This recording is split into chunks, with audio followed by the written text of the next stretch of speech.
Yeah, this is the Dongonda type of mbira.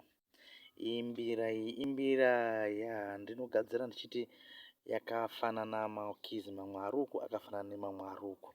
Saka imbira inonakidza kuridza. Imbira yekuti unyange uri wega unokwanisa kuzvishaurira nekunodivi. Uchizvishaurira uchizvidavira nekuku. Saka mune makwetanga mukuridza muri vairi. It is like a 2-in-1 mbira. Ndomamira akaita mbira. Imbira inonakidza kuridza. Unozvidaira, unozvishaurira, uchizvidaira pamwe chete. So this sound ndomamirira yakaita mbira yacho. Very good sound and clear.